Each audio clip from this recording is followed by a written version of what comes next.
Welcome to the Outer Realm with Michelle DeRoche and Amelia Pisano. Airing live on the United Public Radio Network, 105.3 FM in New Orleans.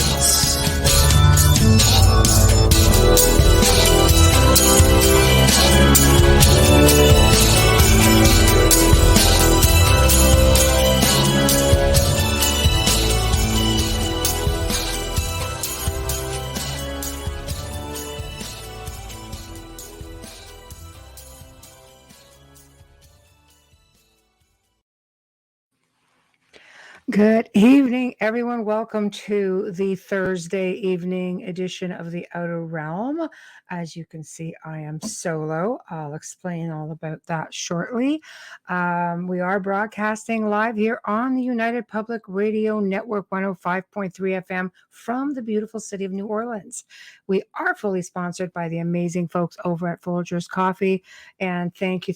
Could not do it without you. Our newest sponsor, of course, Dr. Snick, the Sonic Surgeon, aka Justin Snicker. And that's his voice and music you hear for our intro and outro. He can be found anywhere that's got cool music, including Bandcamp, Spotify, iTunes, Amazon, etc., etc. So thank you. Tonight, we do welcome for the very first time the very gifted Nicole Antoinette. She is an amazing, she's just a sweetheart. Honestly, she is. She's an angel communicator, psychic mentor, and the owner and force behind Guiding Echoes. And she will tell you all about that. But before we get to that, we do need to get down to some business. So, news alert, join the members section of UFO Paranormal Radio on YouTube. It's basically brand new. It is now taking members, and that's the only place you're going to find some really interesting content. You're going to find the Gray Zone Uncensored. It's the only place you're going to find the Gray Zone Uncensored. You're going to find old archives. You're going to find stuff that all the hosts are putting together, such as special interviews and maybe some behind-the-scenes stuff. But it's going to be specifically for members only. That's that. Sorry, guys, but I think it's a real treat to do. I have personally done it. Yes, I have. I see the chat is already lighting up. You'll notice I am solo because some dang truck hit a pole outside Amelia's and took out her internet. The nerve. Show night to boot. But anyway, she's going to be in chat. So she's going to be in UFO Paranormal on YouTube. She's going to maybe bounce around over to the Outer Realm Facebook page. But right now I see she's quite active on YouTube. And okay, boo. I know it's a big boo. Anyway, I see we've got Pauline, Mama Bear in there. We've got Amelia, we've got Wayne, Michelle Millens, Doreen, Reedpath, Dave Petrello. God, it's just really filling up. Janie, hello. So yeah, this is great. So Amelia will be in chat to interact with you guys, and she might be able to pop in a few questions for our guest. And I am really looking forward to this because, EC, hello. Dolly, hello. Nicole has just been in a little bit of communication I've had with her, just a real sweetie. She came to my attention from a dear friend, Alexandra Holzer. So yeah, you guys have all seen her on the show a couple of times before, at least, maybe 3. And bringing her back on again because she is also just really delightful. Every now and then, you just meet people who are like part of the little chicks club. And that's definitely Alexandra. And absolutely, I think Nicole could be one of our little chiquitas. So Nicole Antoinette is a psychic medium, angel communicator, psychic mentor. She was raised in a strict, abusive, and religious household in which psychic gifts and abilities were viewed as evil and demonic. Pretty much heard that story a few times. And my gosh, guys, We have to let that go, honestly. I'm so grateful that things are a little bit more open minded in my household. As an adult, Nicole discovered her psychic gifts and made it her mission to not only share her gifts with the world, but to teach others how to accept, embrace, and enhance their own psychic abilities. She has created several online courses, such as Easy Steps to Strengthen Your Clairvoyance, Embracing Heaven, Connect with Your Deceased Friends and Family, and Psychic Mediumship Through Chakras. Right off the bat, I know I'm just like digging this girl. She's just awesome. And we're going to wait for her to come on in. I want to get rid of Facebook now because I'm going to be hearing binging the whole way through. Hello, Ellen from Chicago. Hello, Amanda. My gosh, romper room with a magic mirror. Dare I even ask, Wayne? Dare I even ask? So, some things you just don't want to. You don't want to know. So, anyway, please, guys, feel free to put all of your questions and comments in the chat. I can see all 8 platforms right in front of me, and I can see we are filling up on the other platforms as well. So, yeah, Joe, you're just too darn sexy for radio. We know, I know. But thank you for being in chat. And here's our lovely guest right now. Hello. Hi. How are you? I'm great. How are you? I'm well. I'm well. Thank you. As mentioned, Amelia is not with us, but she is in chat. You'll see her pop up, and I'm sure every now and then she's going to toss a question in from there. But some truck hit a pole outside her house. Dang it, right on show night. So it's like, thanks for that. She goes, hey, she goes, here we go. Here's Amelia. Hello, Nicole. There we go. Yes, Wayne, I know it was a show in the 60s. I just wonder why it showed up in my chat room. That's all. Stupid truck. So you're doing well. We've really been looking forward to bringing you on, and I'm looking forward to hearing all about it. You seem to have grown up in the same sort of environment it's such a familiar story with people in respects to the secret. You don't want to talk about it. Right. And ironically, in one of our other chats from the show last night, we had a woman make comments about the guest with respects to his abilities. And she was, I'm guessing, very Christian, and saying that we shouldn't be promoting things like that. That's just not a good thing. And I kind of got the sense that it was a big taboo, with her faith and in her life. So why don't we start off with you, I guess, with your humble beginnings and what it was like for you growing up? Well, it was not fun. No, I guess not. Not at all. So basically, I was born on December 13th on a cold I'm kidding. So Nice. I mean, I don't know how far back you want me to go. No, wherever you want to take us. We'll go back in the way back machine as far as you'd like, girl. Oh my gosh. So so I was born and raised into a Christian family, Protestant Christianity. Only it wasn't any type of Protestant Christianity I think most people are familiar with. Basically, my parents kind of created their own brand of Christianity and went with that, and they were very abusive, very controlling people. And they used the Bible as a way to condemn and control and to punish, spare the rod, spoil the child type of thing. So, that was a lot of fun. Wow. Yeah, and so my parents, my mom especially, believed that everything outside of the Bible was demonic, unless of course it was convenient, like a car, or TV, Not so demonic, right? Right? It's a No, gift those are from the heavens. that's Yes. right. What a blessing. But everything outside of that, is evil, and so it was very scary growing up in that environment. And so my mom was a Christian, but she was also obsessed with demonology, and from a young age, she would tell me about exorcisms that she heard about on the radio, and it was crazy. It's like yeah, a oxymoron sort of yeah, situation. yeah. Wow. It's really bizarre. Wow. So on top of that, mind freak. As a Yeah. little kid, that must have been freaking horrific. It was pretty bad. So my brother and I were also homeschooled by these people. For me, it was second grade through all of high school, and for my brother, kindergarten through all of high school. Mm. And so on top of, being raised by these abusive, super Christian, if you can call it Christian, people, we were lacking a social life. The only social life that we got was at church until they were Mm. kicked out, and then we went to another church and they were kicked out. And so, Wow, did they try to take over? How does one get kicked out of like church? That's not very Christian of them. I know, right? Yeah. So anyways, because of their very stringent and closed-minded beliefs, I wasn't able to speak up about a lot of the things that I was experiencing as a kid. And so as a kid, I was very sensitive to spirits, but I didn't understand that's what was going on, because I could sense a spirit, I could feel a presence nearby. And heaven forbid I tell my mom or dad about it, because they would rebuke it and they would scare the crap out of me. Nice.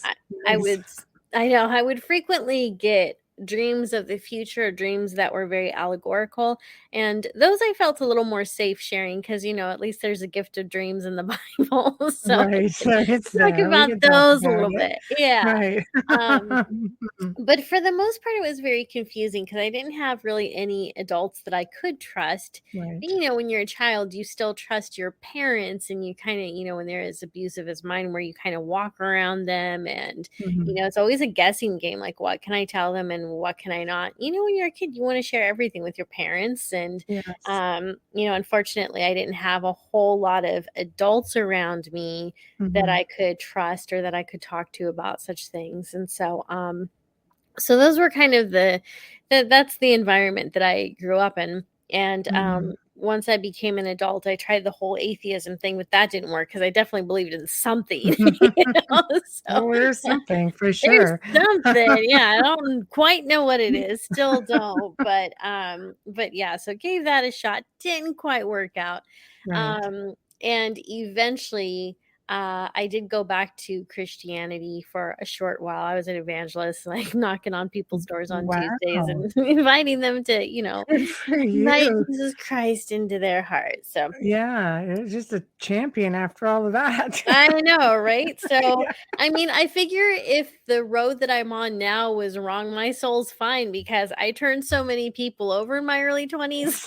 Like, You're I've catching got up. it covered. I got my karmic points now. Leave me That's right. be. That's That's right. right. You're funny. I'm good. Oh, I so can I can summon all the demons I want now. I turn people to Christ. It's all I'm good. No, no, okay. As long as I can get rid of them, I can do it. that's Yeah. right. I brought you all kinds of people. So I, I have to ask, and again, like Amelia has asked the same thing. Like, again, how does one get kicked out of church? It sounded like, let's face it, you're out there on the streets bringing people over. Just saying, "Oh, come on, like join in Yeah. the fun, love and light, Christ. This join the church." So why would they to get rid of their members? To me, is pretty hardcore. Like they must have been I pretty out there. I don't know the whole story. You don't have to answer if you don't want to, but when a No, it's question not. comes up, I have to, I have It's to not even ask. that. It's that I really don't know the story because I was a kid or a teenager, Right, and so right, whatever right, the actual reason was, we were asked to leave. I don't know. right. I do know that I guess it's the first church that they were asked to leave was because somehow I got found out that my dad was growing pot in our backyard. He was an elder in the church. I just love it. Isn't that wonderful? And my brother and I, it was so funny because, like, okay, so when I was a kid, Right. there was this one section of the backyard that we were absolutely forbidden to go into. And my parents being abusive, we never asked why you can't. We just knew we would get our butts kicked if we Right, disobeyed them, and right. somehow they Yeah. always knew. Yeah. It's the So garden. yeah, so there was this, exactly. So I didn't know that until I was like, I think 18 or 19, and it was my sister who was like, why we were never allowed in that part of the backyard, right? I'm like, no, I never cared to ask. And she was like, that's where Dad was growing his pot. The garden. What? What? Who are these people? So, you grow up in that environment having no idea, thinking mom and dad are perfect. And I mean, Yeah. you know that they're not, but still. Right. No, but So, it's you grow up thinking that right. they're at least stable. Right. Which I'm not Yeah. saying, by the way, that you're unstable if you're growing pot. I'm just saying that in the type of environment you lived in that was so Right. strict, it was almost, say what or do what we say, not as we do Oh, sort of deal, absolutely. right? 100%. Yeah. I Yeah. mean, yeah, I grew up in an entirely different situation, like as did my mother. And we're going back now, but our family was just really open about it. Just like, oh, you have an imaginary friend and set a place at the table. It's just that Right. sort of openness, right? So, oh my See, gosh, and my I mean, brother had an imaginary friend when he was a kid, and when my mom found out about it, she freaked out. She started rebuking Satan. Like, it was just like, that's how over the top these people were. So it's a very scary environment to grow up in, because it's like we weren't even allowed to have an imagination. Like, it was just right, crazy. Not that imaginary friends really are just in your imagination. Obviously, some of them can be spirit guides or spirits or sure, whatnot. But yeah, so it was for sure. it Amelia was seems to think, did you feel at that point that I must be adopted? you It know, would it's sound much more funny. humorous if she was here singing her cute little bubbly voice. But so, You know what's funny about that is, like, earlier today as I was making dinner, all of a sudden it popped in my head where I was like, I should totally get 23andMe. What if I was switched at birth? That would be the best news of my life. it's you never know. You never know. As Why Wayne not? says, they shouldn't have been playing with the devil's lettuce. So we're going to have some good ones now. I'm just sure. But Amelia does say that her grandmother was kicked out of church because of her abilities. Oh, interesting. And well, we're talking hardcore Italian Yeah. also, right? So, wow. So that's yeah, it's almost like do as we say, not as we do. Right. That must have been really difficult because you're being told one thing, you're seeing something completely different. So when you Oh, yeah. realized you were gifted, you couldn't really go say anything because your mother might have been tried to do an exorcism on you or something if she was getting mad about the imaginary friend. So how did you Right. cope with that as a little child, How did little Nicole actually cope with that? This sounds like it should be a movie.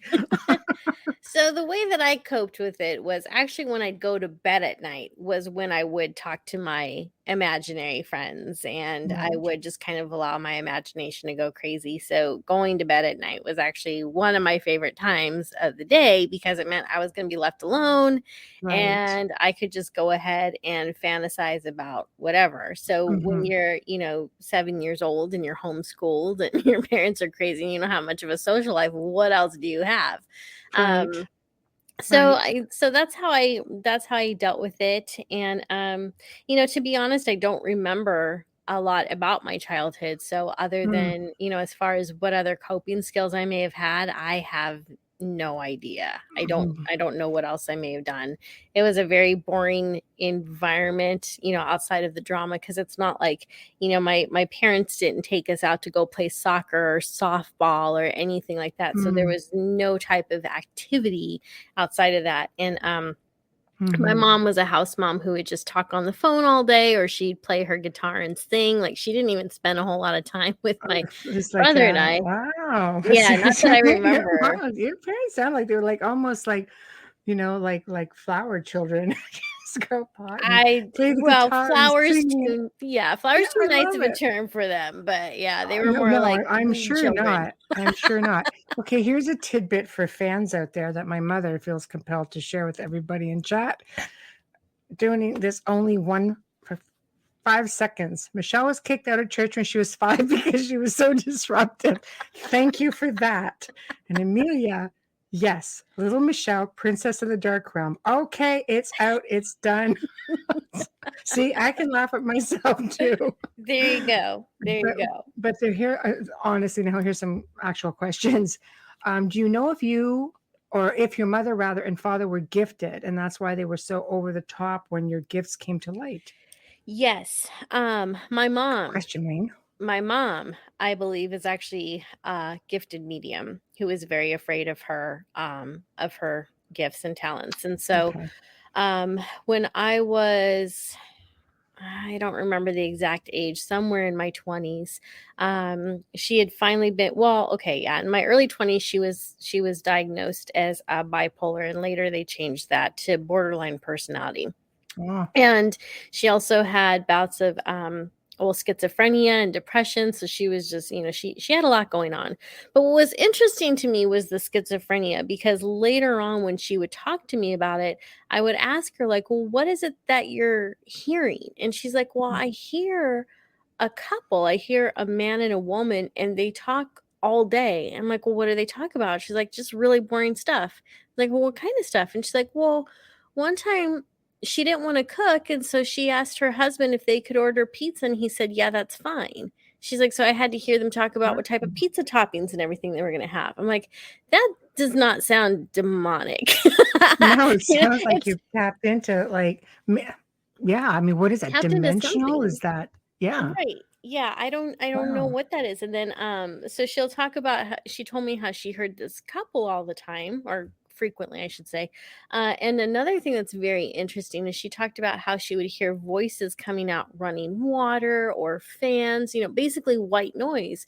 And what's interesting is Hmm. that white noise and the sound of a fan and water, sometimes spirits do use those as It's conduits to be able true. to talk. Yeah. It's true. Yes. So as she, as I mean, I haven't spoken to my mom in over 10 years, but back then when my abilities were opening up and I was starting to embrace them quietly, because even as a young adult, I wasn't sharing much with them. Mhm. The more she would tell me, the more I realized that she had some gifts, and because of the pressure that she was getting from the church and everything, she was just very afraid of them.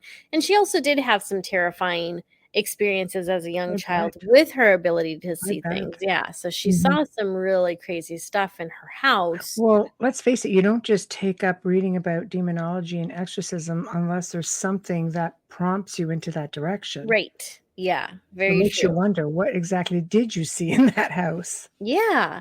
Um, so I don't know what all she saw, because she never talked about that, but she did tell us Mhm. about some of the crazy stuff that her sisters had seen and her brother. And, there was like a little girl in a blue dress that would float in the kitchen sometimes. It, scared the grandkids. I'm glad I never saw it. Right? But, Nice. as Great. an adult now, I would be all over it. I'd be like, hey, who are you? Don't Right. come. But as a kid, I would have been terrified. Yeah, Um, for sure. so yeah, so I think that on my mom's side, there's definitely a lot of strong gifts. Mhm. But on my dad's side, none that I know of. Okay. So yeah, it does seem like it very much comes from that side of the family. Well, Amelia says, did you share your gifts and experiences with your friends? Amelia, it's really weird having you host from the chat room, but I'm just, but there we have it. Well, not that I remember. Again, I don't remember a lot about childhood. Um, Mhm. and I think one of the reasons for it, there's two reasons. One is that it was so isolated. Um, Mhm. And I didn't have friends outside of church and Who the gave neighborhood them kids. Well, I did have a friends? job actually as a radio host with a radio station called Radio Oz, so that was fun, but that was like twice a month, and that was Right. when I was in my older teens. So I don't remember having any friends that I would have spoken to about any of that stuff. I don't think Mhm. I did. Right. If I did, I don't remember, Mhm. but Right. yeah. Okay. Here's another one for you. Rolling in already. Why do you think some spirits use liquids, air as conduits to communicate? Dave thinks it's because it's an already established energy system, so it gives an energy boost and makes it easy for them to come through, which makes sense to me. What are your thoughts on that? Or do you want me to leave it up so you can see it? Yeah. I think so. I think that's correct, because we already know that water is a massive conduit for spirit. It's one of the reasons why psychics and paranormal investigators especially need to be sure that you have your water near you at all times. Stay hydrated. Get your electrolytes in. You do, because don't you feel like you're completely parched when you leave an investigation? Yes. I would feel like I could just stick my head in the toilet and drink forever. Right?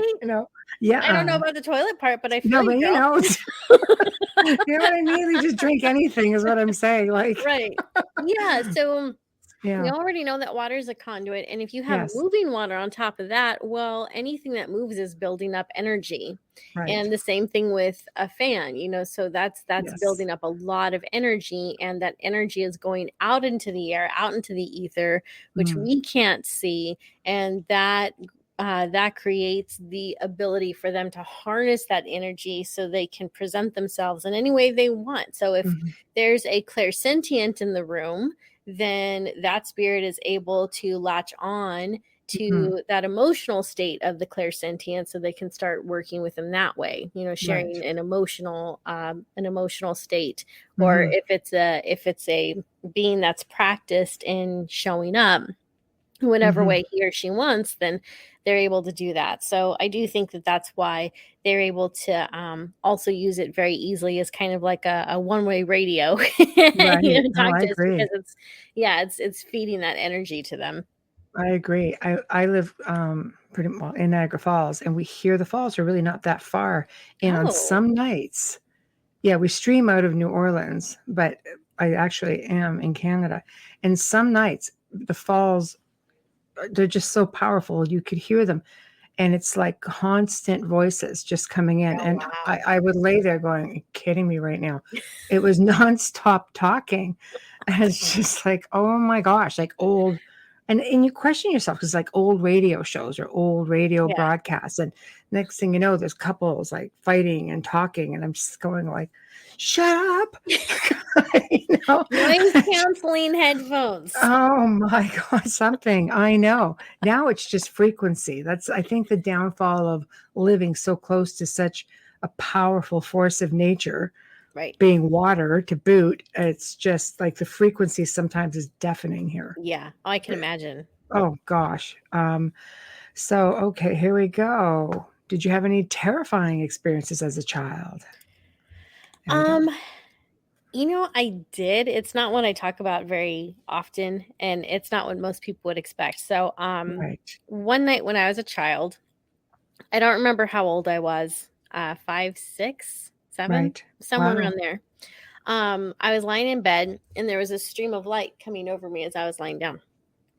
So, groggy little Nicole kind of looked up like, what? And I have a mirror, full-size mirror in my bedroom, and there was light coming from the mirror. So it's not like it was being reflected from anywhere else. It was light coming out of the mirror. Yeah. Okay. So I was curious, and I got up and I went to go look. And as I approached the mirror, I saw this. I almost don't want to talk about it because it still freaks me out. It's nothing scary, exactly, but it's still scary. So there was this hallway in the doorway full of all these doors, and on the edges of all the doors was all this light, and this hallway went on for infinity. Like I didn't see an end to it. And when you're a kid, you don't really understand anything. This part of the brain isn't fully developed yet, so I don't know what I was thinking, but I put my hand on the glass, and one of my fingers actually went through. It was very cold, so I snapped my hand back. And I think at that point, I don't remember all of it exactly, because it's not like a memory I choose to go back to very often. But I don't know if I thought I was dreaming up into that point. Like, I don't really know where my headspace was. It just seemed really surreal. Yeah. And then, but once my finger went in there, and it was super cold, like ice cold, it's like I woke up and I snapped my hand back, grabbed it, and ran to my parents' room and was crying and screaming and trying to explain to them what happened. And of course, they thought it was a bad dream or something like that. And, Mhm. I don't remember us talking about it again, but again, I don't remember much of my childhood. Right. So, Right. I mean, I don't remember seeing ghosts or spirits. If that did happen, I blocked it Mhm. out. I more or less like felt them and sensed them that way. I think the scariest thing in my house were my parents, actually. So it's like those were the terrifying experiences. Right. Yeah. But I as guess far they as had the potential for sure. but as Yeah. far as something supernatural, Mm. that's something that happened to me when I was very young. So It's that it's was scary. crazy because mirrors are said to be, portals, Yes. in certain conditions. It can be portals. Or, as Dolly says, out of body experience, perhaps. Oh, maybe. I don't know. Yeah, Could have been. that's kind of freaky. That's kind of freaky. Oh, Yeah. hey, Lisa Marie. People are still coming in. So basically you're making it through childhood. You're trying to communicate this. Your friends are limited and Yes. you can't talk to your parents. How did you deal with all this? This is sort of it's really difficult. Like I grew up opposite. I was just told to be selective about who I spoke to because some people would just think you're a freakazoid, like, Right. devil worshiper, don't do it. And Sure. Yeah, so I think that, as a kid you just kind of go along with whatever you're taught and whatever Mhm, you're told. And so, you're in that type of environment, you're very much groomed for whatever your parents have in mind for you at that age and at that time. Um mhm, and so I did watch a lot of TV. I read a lot. Oh my gosh, I read so many books. I loved to read as a kid. So it was probably and a teenager. So that's how I coped with it. You know what's weird? My parents actually let me read Stephen King. So they wouldn't let me watch a lot of things on TV. But like I would go great. to the library and bring home like Stephen King and it was like, okay, that's cool. It's like, what is Oh, this wrong with is you people? cool. We can't even But talk about like, okay, right yeah, on. right. Right. Um So I think watching things like Star Wars and things like that, where there's almost like a psychic sense or at least force, like you can almost live vicariously through that Right. sort of thing. And, movies like The Craft when that was big. Um, Right. so I think that's probably how I coped was just watching and reading what I could. And learning, And maybe. yeah, and just feeling like, okay, I know this is fantasy. I know this isn't real, but there's something to this. So there was that sense of maybe someone or something understanding. And still, even if it was a fantasy, I think it was giving me some type of comfort. And Mhm. also, like, I just found it all fascinating. Like, I thought psychics and mediums and ghosts and spirits and all of that were tremendously fascinating. And I've Mm. always thought that. And I always wanted to pursue it, even as a kid, but you're taught it's evil. So there's also that fear. Yes. Um, but then, as an adult, one of the ways that I broke away from that was actually through meditation.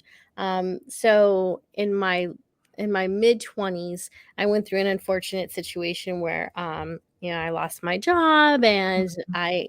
I had a condo at the time and the condo was going into foreclosure and so it was a really crappy situation. Um, and I couldn't afford to go to therapy and get help for the level of depression that I was in. Mhm. So I was in this chat room online, and someone was like, "Well, why don't you try meditating?" They gave me this resource to a website called meditainment.com, which is still around. They still have great meditations. Oh, very Um, cool. yeah. So they were telling me how that can help with anxiety and depression to give it a shot. And so this is so sad. So like I found the courage to do this. I was so afraid I was going to get demon possessed because that's what Aw. my parents had, again, one of the things they taught you is Yeah. that it's through That's meditation that people terrible. become possessed. So I remember being really scared. I sat down in my living room. I loaded up the meditation. I was like, I gotta try something.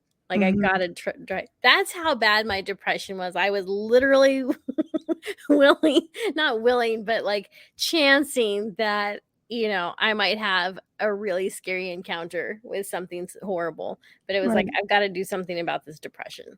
So I Right. ended up doing this meditation where you're walking down this beach and it's very tranquil and very peaceful.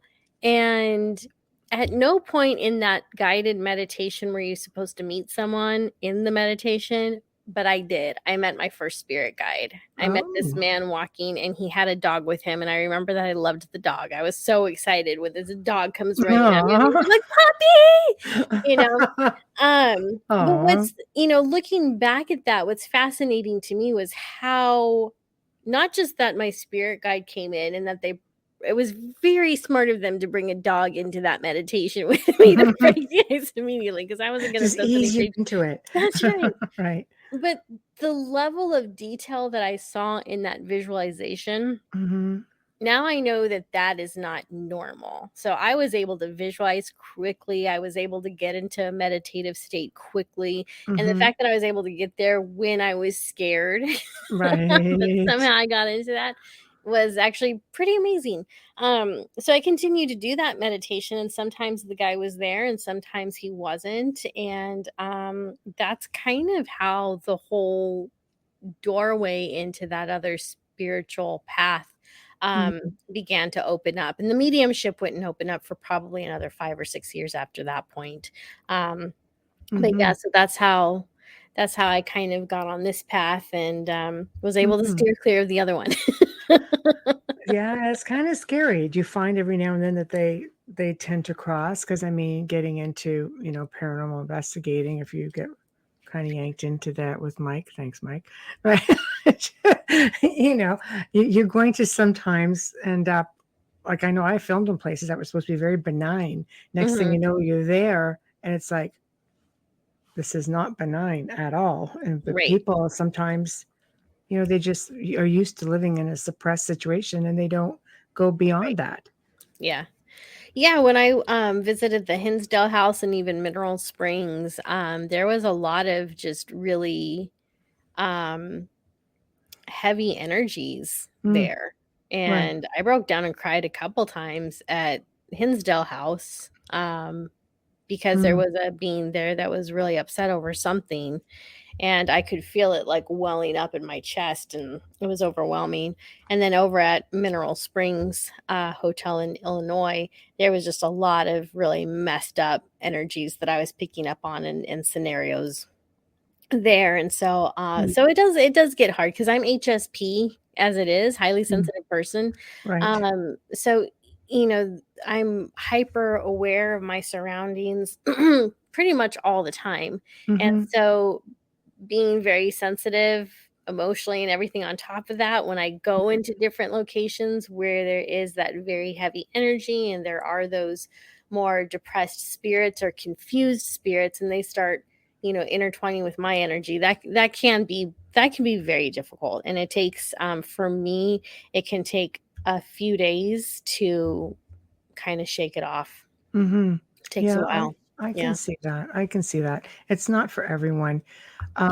It's got to be difficult if you're that sensitive and you're going into a location, for example, where, like, you feel you see there's, let's say, a child spirit, because I'm a real sop when it comes to child spirits, but you're in a location that they're there to bring people in to investigate. They don't want their Yeah. spirits moved on. I find that really, really hard. Do you have trouble with things like that? You just kinda secretly move them on? I don't Mm, I have a real problem with the lack of integrity that a lot of people have in the paranormal field. Like, I have a real problem with that.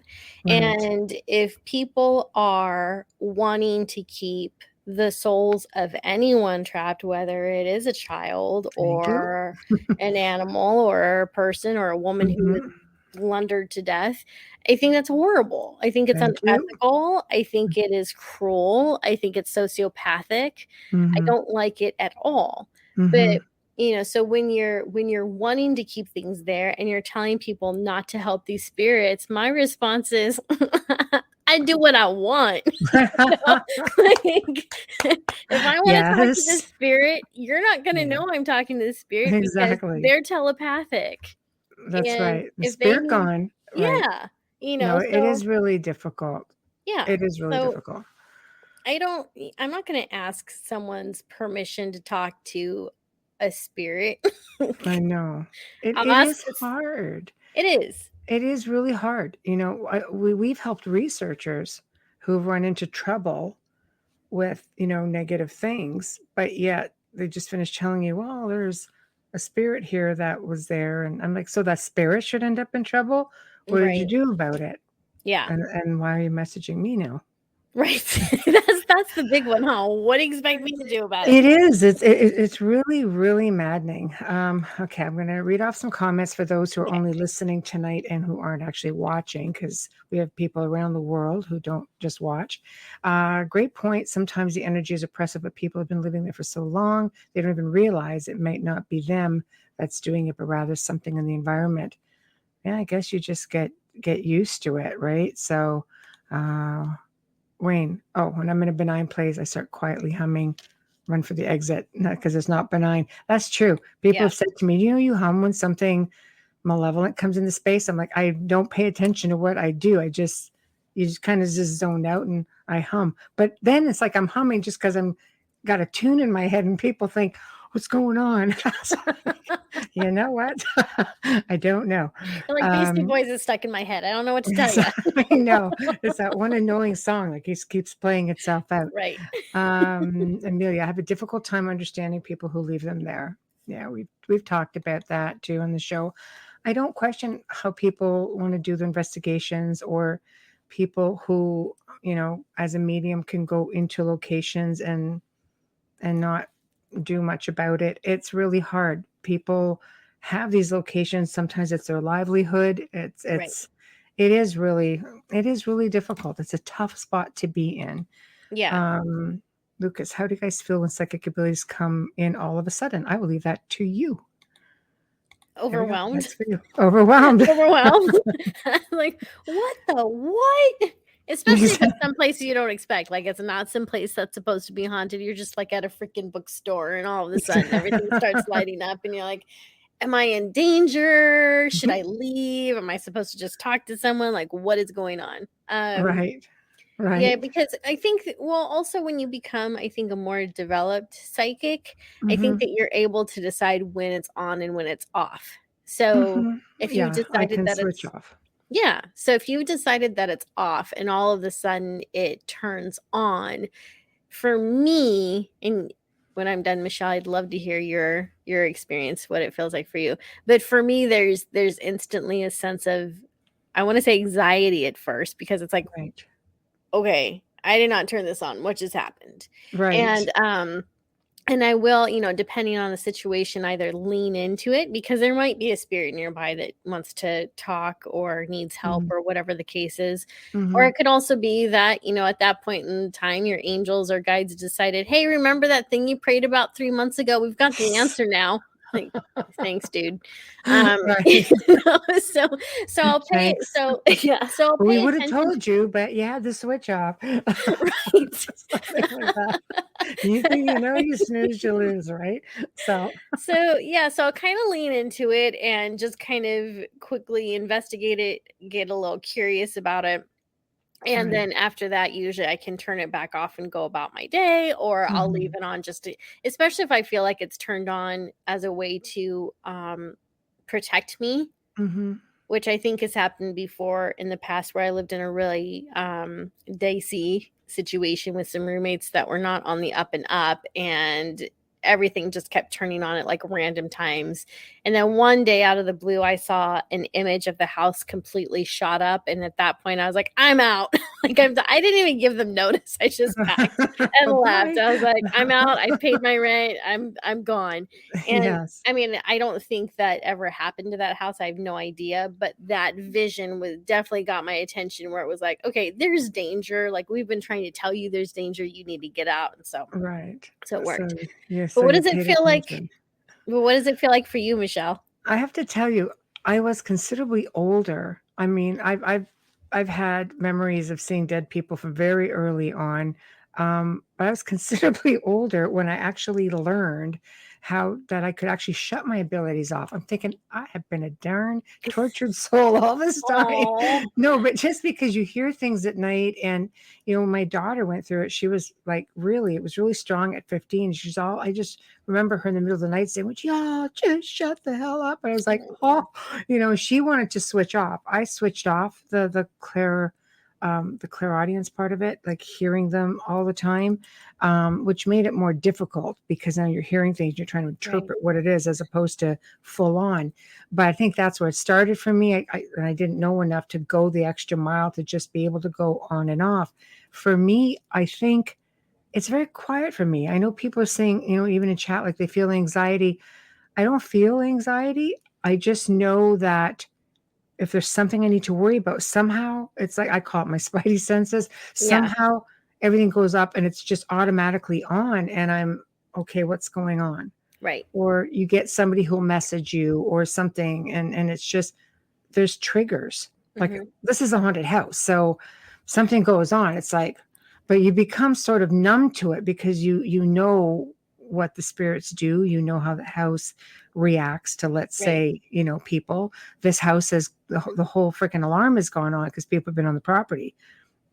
So you're sort of always on high alert. But I think for me now, it's just a mere thought of just on off. It's without even. It just seems to happen when I need it to. Right. Yeah. So I've been fortunate that way. Maybe here's a way maybe you can explain. Lucas H., I don't know how to control it. So the way that you learn how to control it is to develop it. You have to learn how to develop it first. So if you don't learn how to develop it, then it's always going to go on and on and on whenever it wants. Right. And it will be overwhelming. And so when I talk about developing your psychic abilities, I mean that you're learning how to make them stronger. And so that can be through meditation. It could be through tarot cards. Really, it's through whatever spiritual practice feels right for you. And it should be something that's daily. And the more that you take, I think, control over your own spiritual life and your spiritual path, the more that your other clairs and psychic senses and intuition actually follow suit.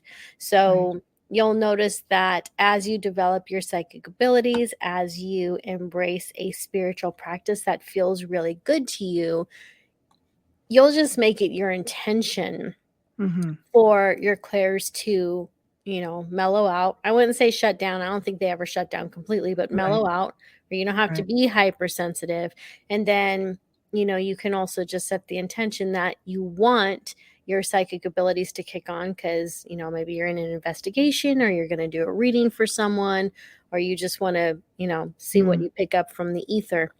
Right. And so that's really how you control it. And I don't think that you have to go through a whole practice of learning how to zip up your chakras or anything like that. Although, that can be helpful if you're more visual and you like working with the chakra system. I know people who like to do that where they, envision their chakras in like a raincoat. It zips up. That's cool. So some people kind of I think some people need that signal. They need that visualization to kind of signal to themselves and their body that, okay, we're closed for business right now. So there's a lot of different ways you can learn to control it. But again, I think that's the best way is when you learn how to strengthen it, you also learn by proxy, I think, how to shut it down. It's like anything, you just have to work at it. Yeah. Tamara, do you ever get overwhelmed when you are around large crowds? That's a good question. I do, but I don't think it's because of my psychic senses. I think I'm just like claustrophobic. I'm only 4'11" and 3/4, and so I get like pushed around in crowds very easily, and that's a little intimidating. But there's certain crowds that I love. Like I love the crowds at an amusement park because I love amusement parks.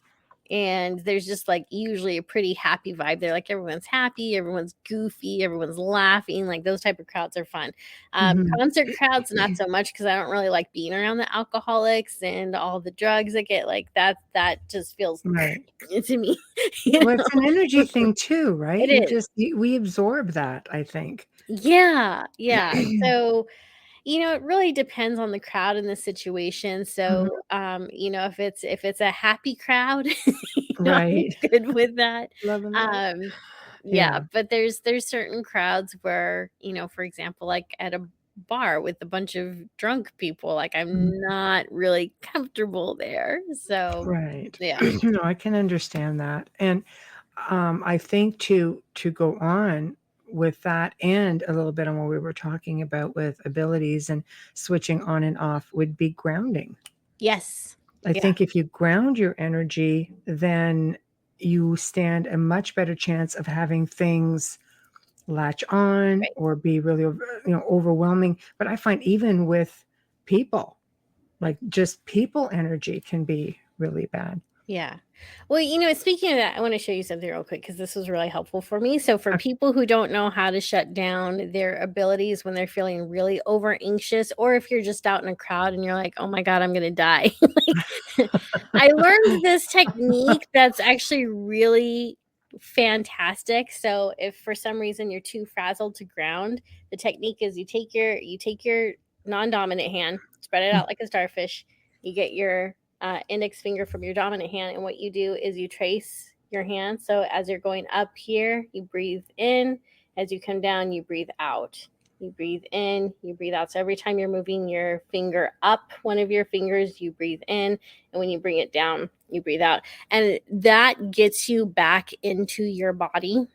And if you focus on your finger, on tracing your finger, it just gives you something else to focus on, and you're taking control of your breath, you're taking control of your energy. And after just like a few sessions, or not a few sessions, just after tracing like a few fingers, well, if you have more than 5, you have a problem. You're an alien. If you have more than 5, you're a freaking alien.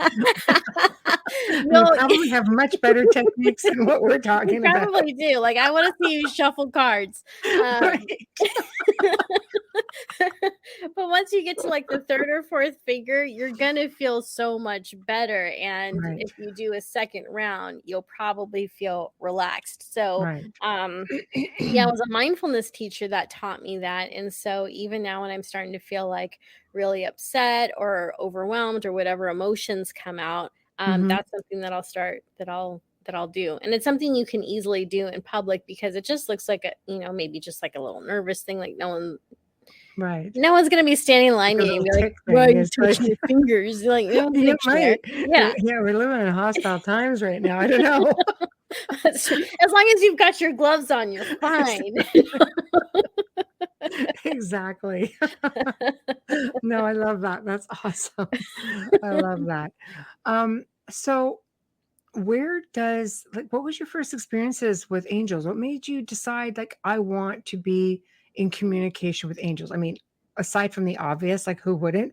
But but again, it doesn't just happen. Some people actually go the other way, and Right. start getting into dark arts because you have these entities who are very willing to Oh, sure. communicate with you, so what was the trigger for you? What made you think that no, this is something that works for me? I love them. And I just Yeah, angels are whatever. great to work with. So, Yeah. so a lot of that has to do with the different books that I was reading on, more spiritual topics, new agey topics outside of Christianity, and angels were coming up frequently in the different books that I was reading. And so one day, again with the meditation, I decided to do another guided meditation, and this one was to meet, I think it was Archangel Gabriel, and she was a lot of fun. And she, in the meditation I was doing, she was like she was just happy. She was fun. She was laughing. I was just like, oh my God, I made a new best friend. I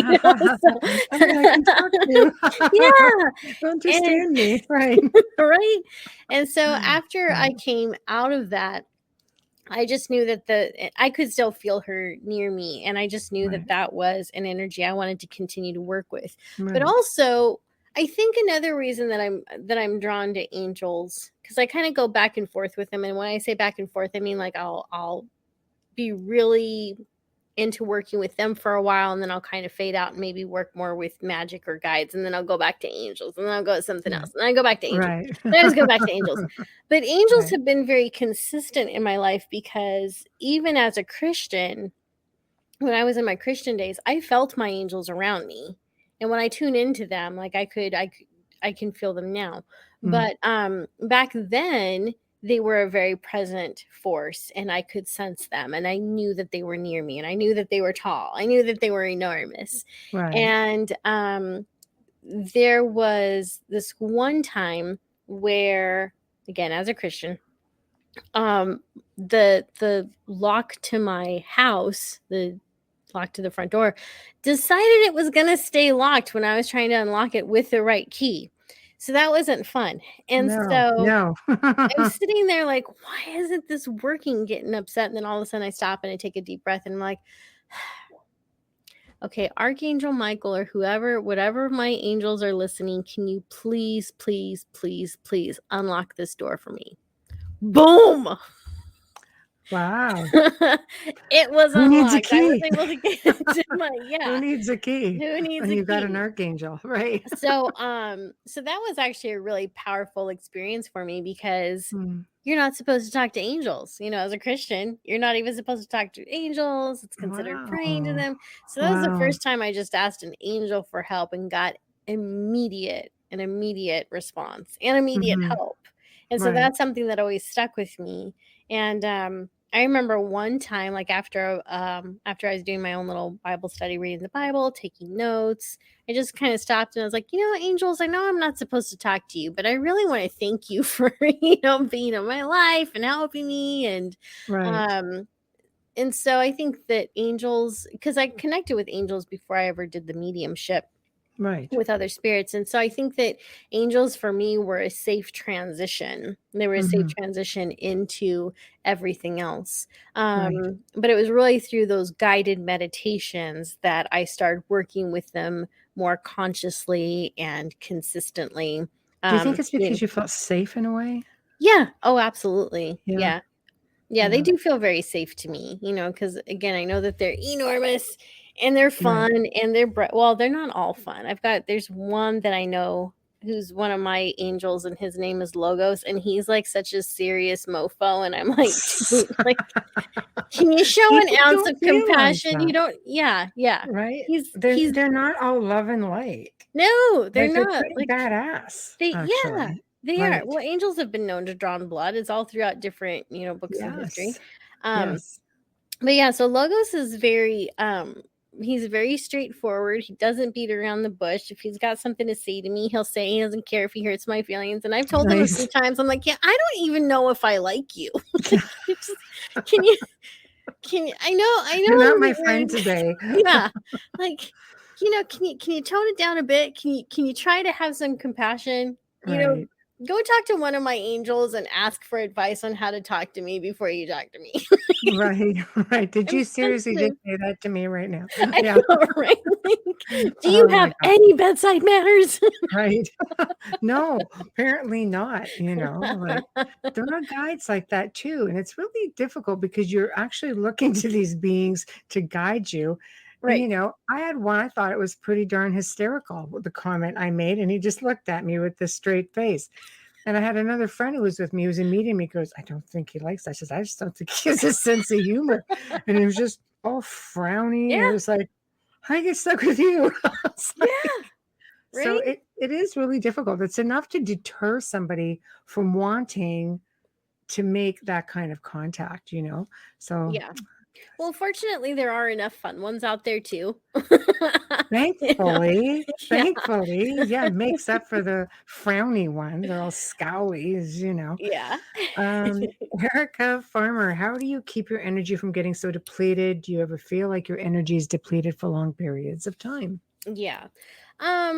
So as far as keeping the energy depleted, I go through bouts of depression. I've been very open about that on my Facebook page and YouTube. So I don't know how you keep from being depleted, because I think when you're psychic or you're sensitive or you're empathic or whatever fancy schmancy label you want to give yourself, the truth is we all live in a sea of energy. Yes. And when you're psychic, you're open to that energy quite frequently. And even when you have shut down your clairs, meaning that you've decided that you're not going to absorb and identify the psychic information coming to you, you're still in this ocean of energy. Mhm. And so as a psychic, I think when we open up to do a reading or open up to even send healing energies to other people, we start blending with whatever is around us because it's part of where we get our energy. Mhm. And I think that that can be how we get depleted, because the energy right now of the world, with all the interesting things that have been happening, have been very conflicting and chaotic. And the world's always been chaotic as it is, but there are seasons when that is heightened and when it's worse. I mean, if we're honest, there's times when it's worse.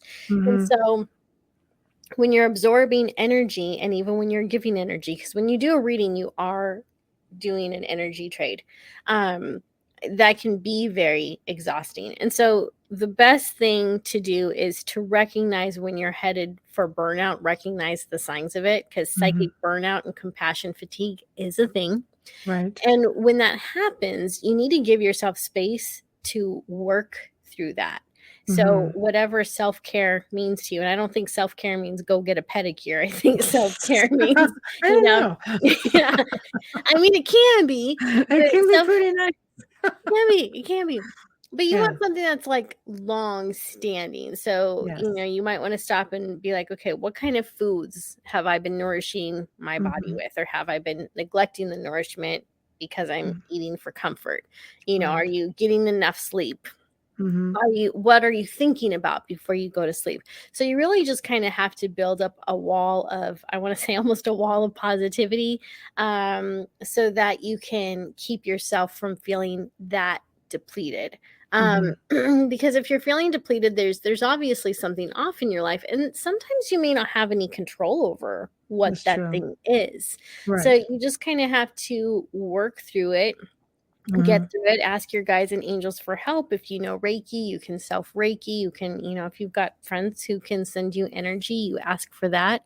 But just Mhm. also know that everyone gets depleted at some point. Like, everyone Right. goes through those seasons where their gifts seem to shut down for a while, or everyone goes through that season where they're not feeling particularly compassionate towards the human race. Like, it doesn't Right. matter if you consider yourself a light worker or whatever it is, Right. everyone goes through it, and it's totally okay. It's called Right. being human. Yes. So just notice when you're depleted. Give yourself time to stay that way. I know that sounds Mhm. weird, but give yourself a few days to stay that way and just Mhm. lean into it, because that's how you also recharge. And then after a few days of leaning into it and resting and doing what you have to do, then you start rebuilding purposely from Mhm. there. So those are the tactics that's the tactic that kind of worked for me, where I'm just like, all right, I feel like crap, and I'm just gonna embrace this for a few days, Put your because feet it's up, like, back off, phone off the hook. yeah, That's it. Leave me alone. Lots of water. There we that's go. right. Lots of water.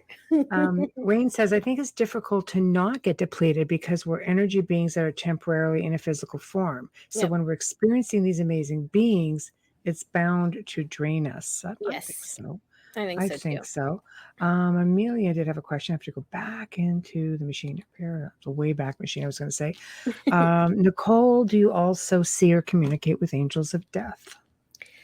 That's a good question. I don't know if I would call them that exactly, but there have been times where I will communicate with. Okay, well, let me back up. We all have angels. I believe we all have angels, and Hmm. when we cross over, we still have those same angels that we're working with.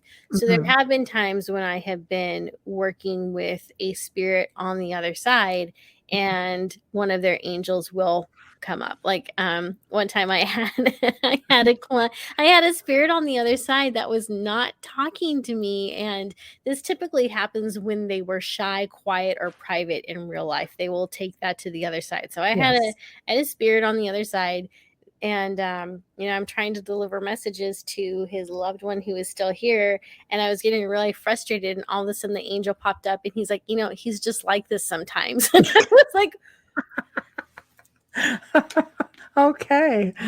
So in other words, he's not talking. yeah, I So, mean, what do you say to that? Like, an actual angel pops up out of nowhere. It's like, he's just like that sometimes. Like, okay, well, can so are you we going help? to converse? Are you going to translate? Are you Yeah, ventriloquist? and What can and we he do? did. Yeah, the angel did. The angel like was able to get him to start, talking, and Right. it was the angel that actually I was communicating with the angel instead of that spirit. But it was just it's so funny the things that you run into as a medium because it's like no one prepares you for this. Right. And it's true. It's not as cut and dry as No, people think it is. it's not. It's a lot more, there's a lot more to it. I've had spirits come through and they're trying to tell you things. My grandfather was notorious for it, and he cheated a lot. When I say that, I mean, no, I mean he comes through and he's trying to give you information that you're not really supposed to have.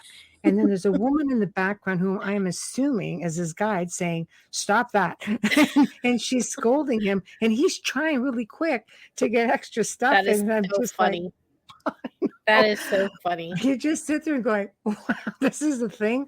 Like you are being scolded. I think you need to stop talking or talk Mhm. faster. Talk faster. Whatever it is, man. It's But like she can't hurt me. exactly, he's trying really hard. But it made sense because my grandmother used to visit with him for many years. He would come in, and my psychic side of the family, he would come in to sit with her at night. But this woman was there, and my grandmother used to talk about her, and she'd be just like, "Oh, that woman was with him," but it was as his guide because I think she had obviously my grandfather was habitual in giving out information he That wasn't is supposed so to. funny. Oh yeah, because she'd say to him, "Okay, we have to go now," and my grandmother would resent this. We have to go now because probably talking too much, Right. and it was just that was it. So it's like carry that right on like 25 years later. Um, John Edwards. Hi, John. Talk about the angels with red wings. It's a reacquiring vision. There we go. Oh, I'm I'll put it I back up. There you go. Red I wings. don't I don't know about angels with red wings. That's a new one to me. Um, Okay. All yeah, right. That's interesting. Well, there you go. there you Feel go. free to enlighten us in there and pass that information along, and we'll put it up there. So, um, okay. Here we go. Lucas, has anyone caught yourself or themselves, I'm assuming, saying, I want to go home, but you just don't know where home is?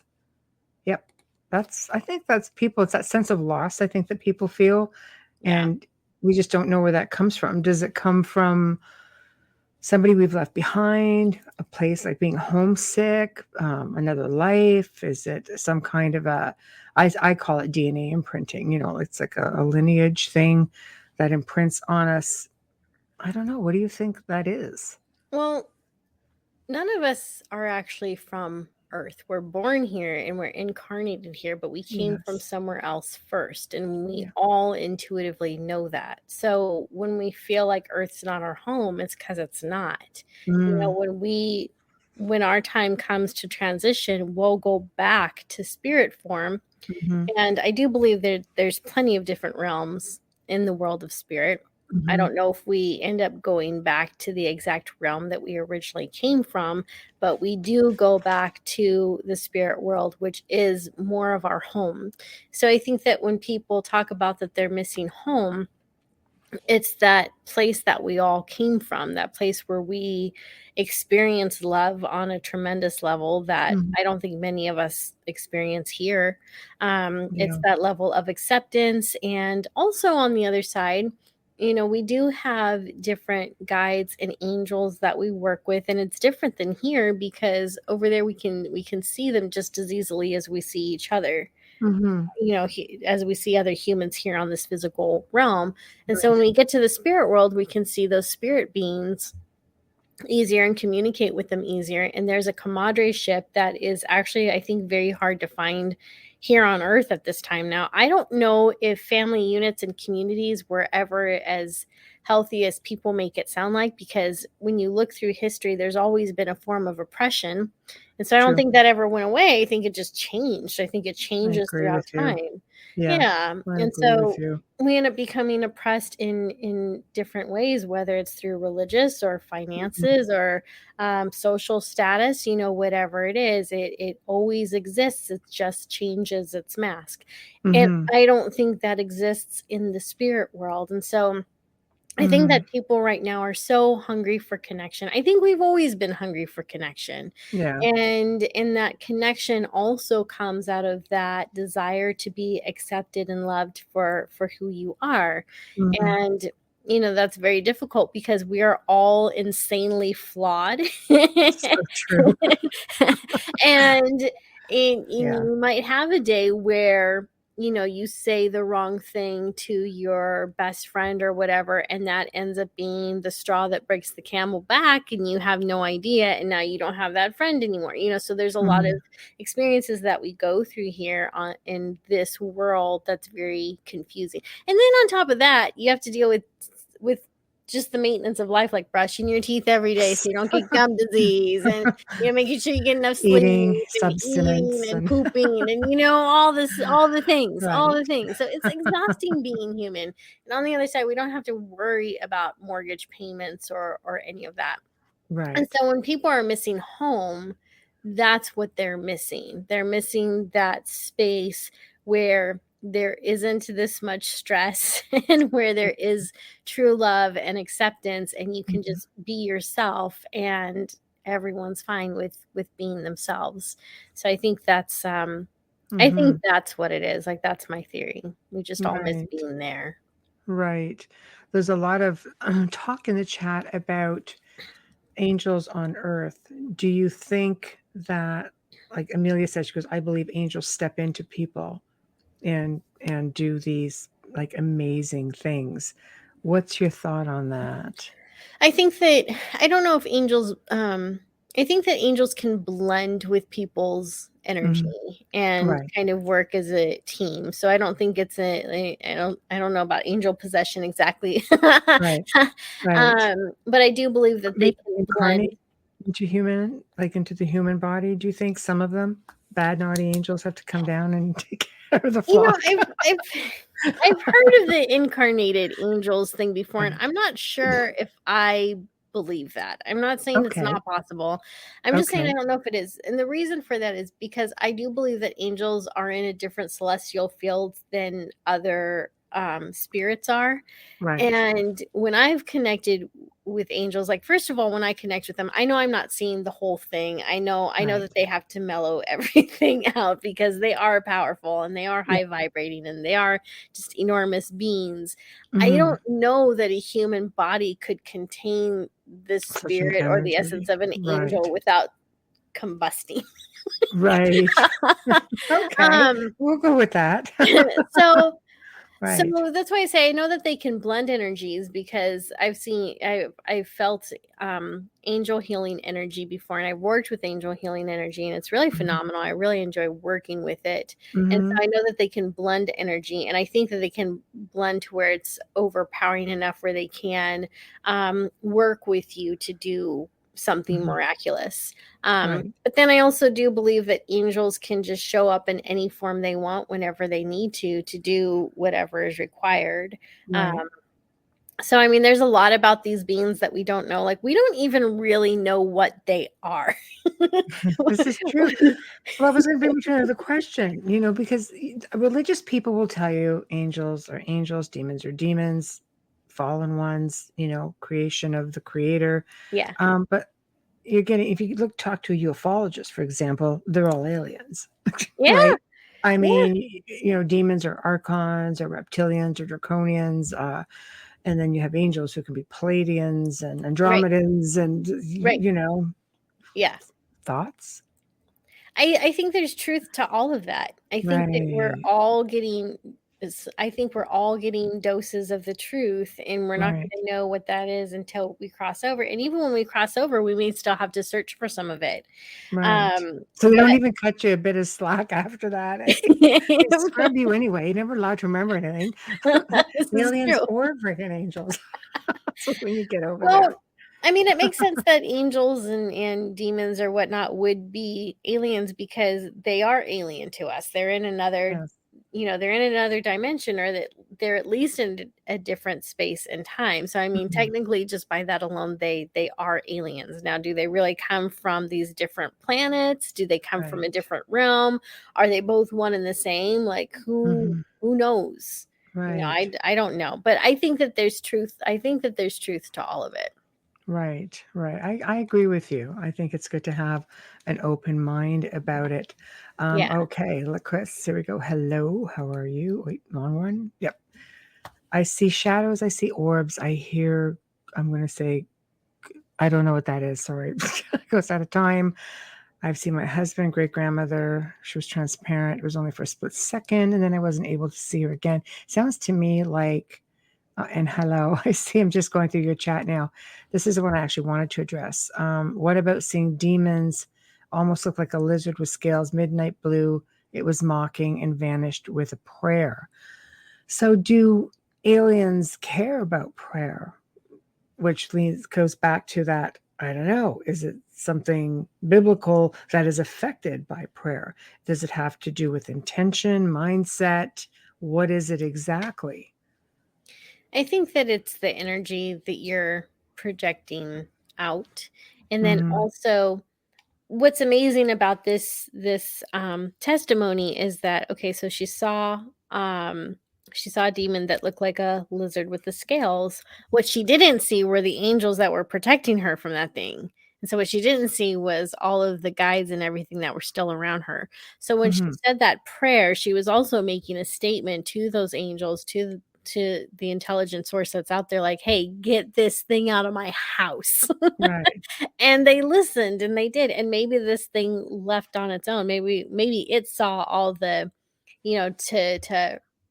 to Chris, what would have been protectors to the demon would have been bullies, right? Like, Mm-hmm. I'm not staying around for this. I'm not going to get my ass whooped. Like, Right. No, it's true. Like, we're good. We're good. yeah.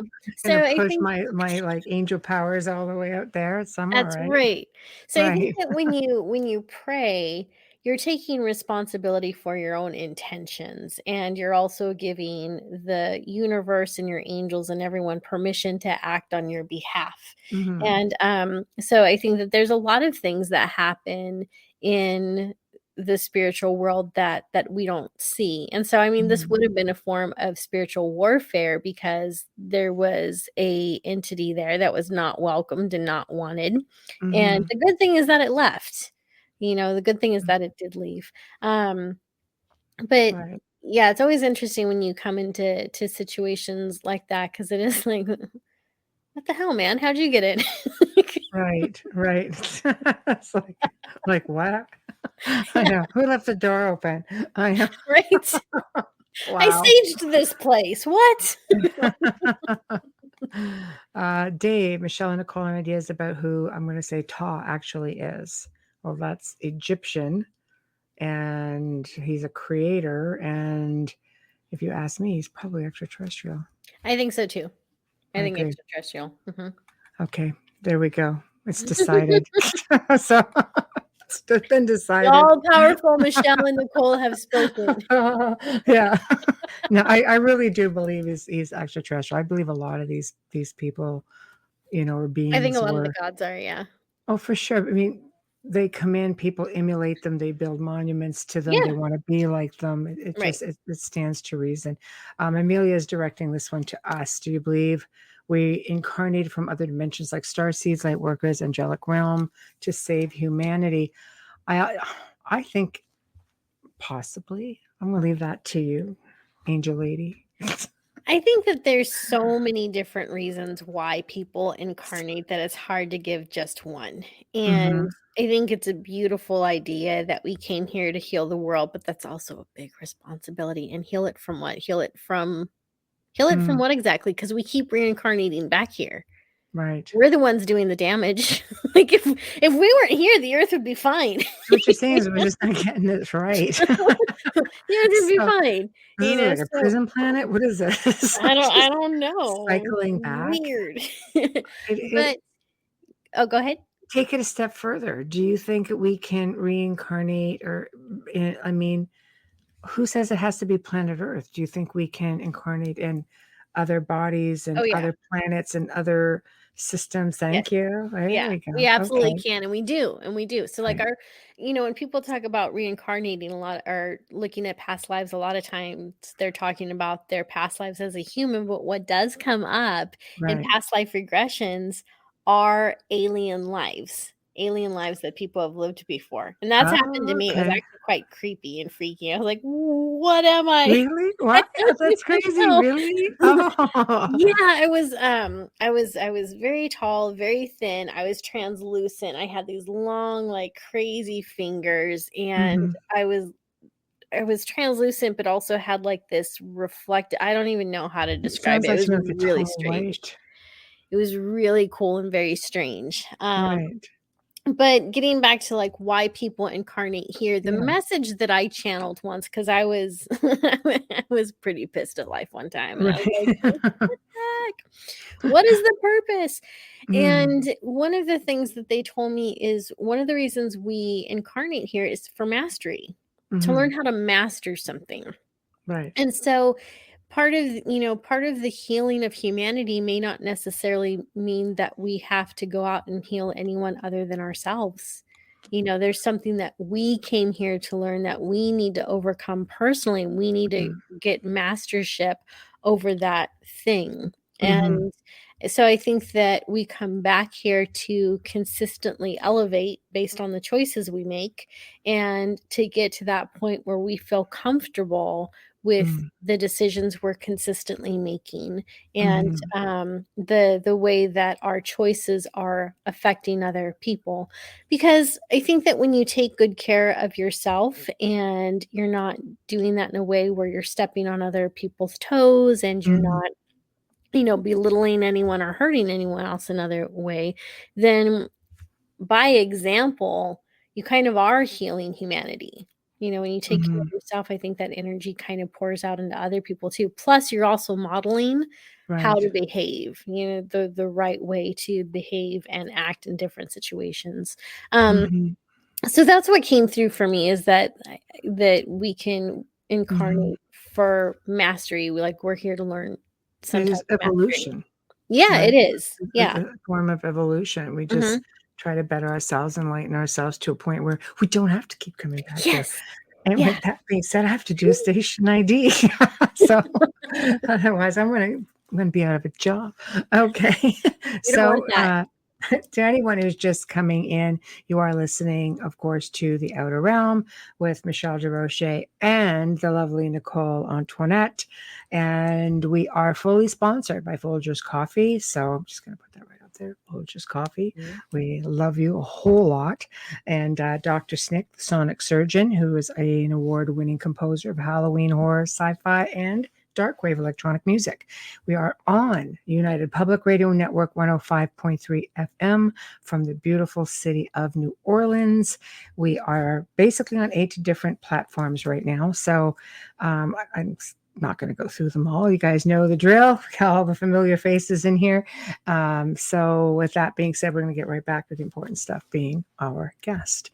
So I wanted to get up here Trish Moe.